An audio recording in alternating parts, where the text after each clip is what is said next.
تذکرہ امام حسین میں کربلا کے بعد کیا ہوا؟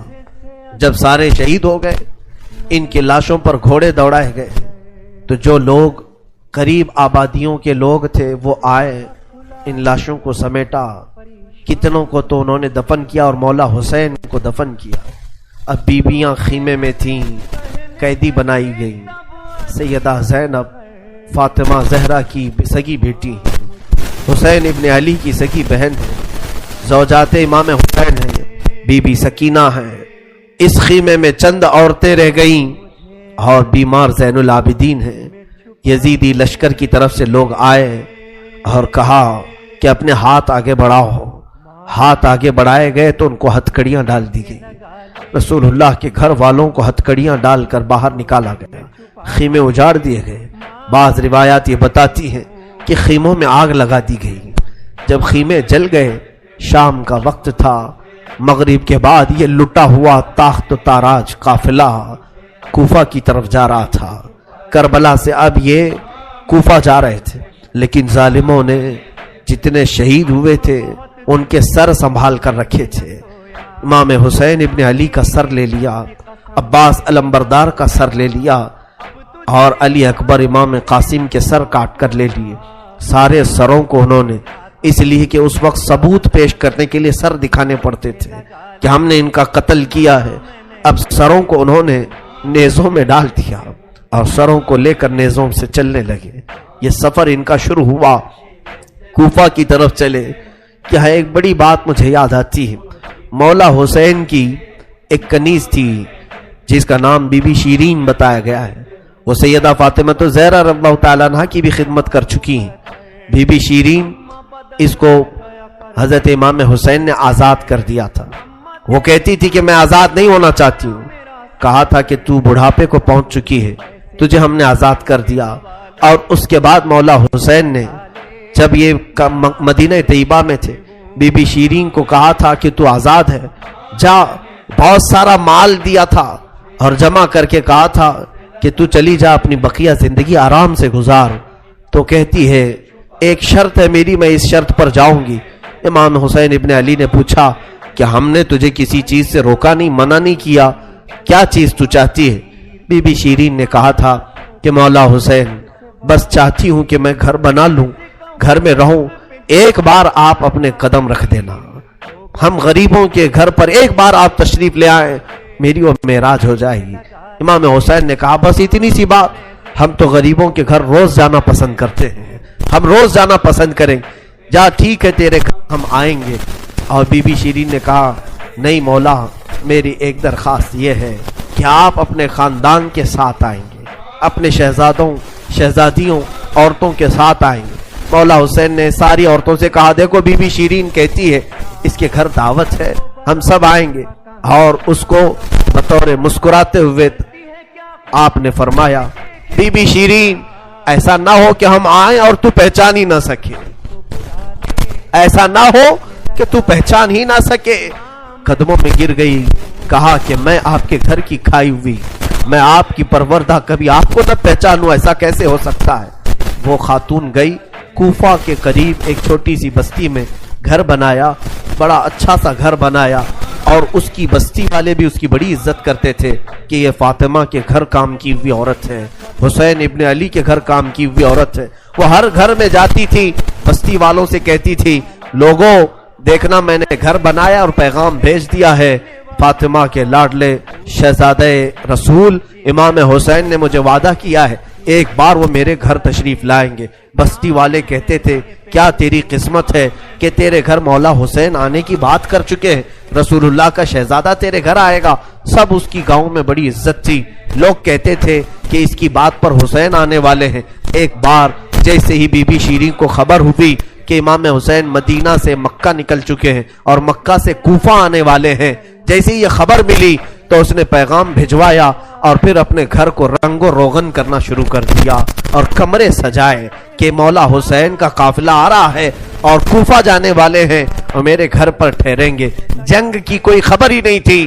گاؤں والوں کو جیسی اطلاع ہوئی، گاؤں کے سارے لوگ اس کے ساتھ مل گئے۔ پورے گاؤں میں سارے لوگ گھروں کی تیاریاں کر رہے تھے اور